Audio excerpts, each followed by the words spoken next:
Look, I mean, to return to a point, I suppose, the issue with austerity is that it is a choice, right? And it's a deliberate choice undertaken at the time in 2010 and then stuck to through thick or thin, and is really a huge amount of thin by this point.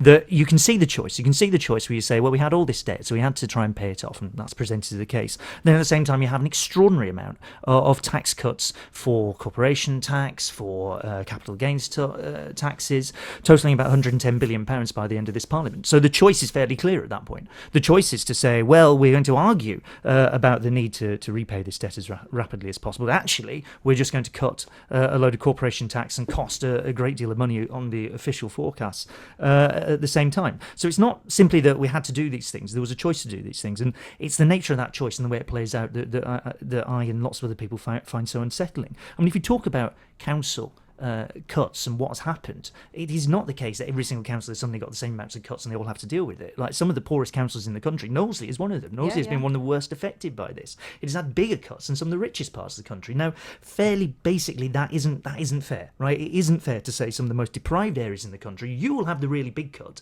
whereas someone that isn't so deprived, in fact, it's actually quite well off, you won't have a cut, or even you'll suddenly find that you've actually got a bit of a surplus there. So this is not a good way to do this. If we accept the thing about, actually, we need to reform local government. Well, okay, perhaps we do need to reform local government. Perhaps that should be in the basis of giving people more control over a budget that they have, giving people an expanding budget to be able to spend on the services you mentioned, like social care and the rest of it, which I agree does need to be funded properly. It does need to be funded properly. But it's finding ways to do that on the basis that this is a rich country that can afford to do these things, that we're going to make a choice to make sure that our public sector and our public services are funded properly. And that ultimately is the first choice I think people are going to be confronted with. Certainly they were confronted with in 2017, and they're going to be confronted with in the next election.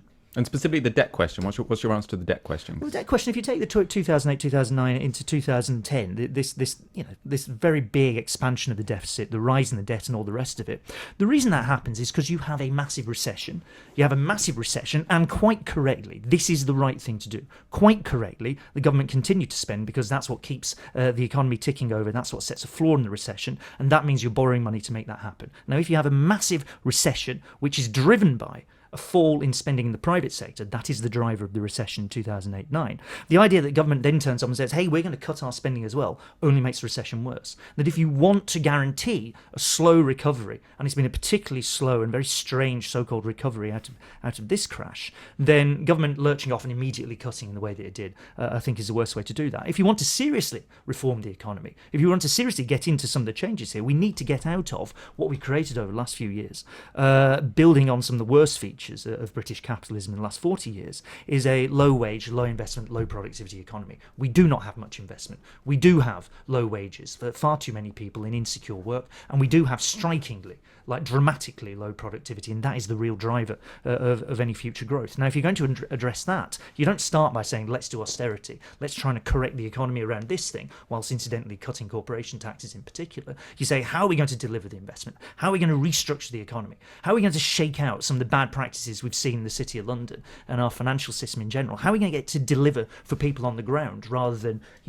creating all these new derivatives and all the rest of it? How do we start to turn the whole thing around, change the structure of the economy so it delivers for people in places like Knowsley, and it's not just about delivering for people just down the road from here in the City of London? That is a fundamental question. That's one I think that we need to start addressing. I don't see that coming from the Tory party at this point in time, and I don't think they've ever seriously got into the nuts and bolts. Perhaps a few people have raised issues like this, but they've never got into the nuts and bolts of how do we make this economy work better for most people. And that doesn't mean carry on doing what you were doing before and tweak it a bit. It means you're going to have to do something fundamental. How do you drive up investment? How do you deliver that across the whole country? How do you deliver good, solid, secure, high productivity, high wage jobs across the whole country? That isn't going to happen just doing what we've done in the past.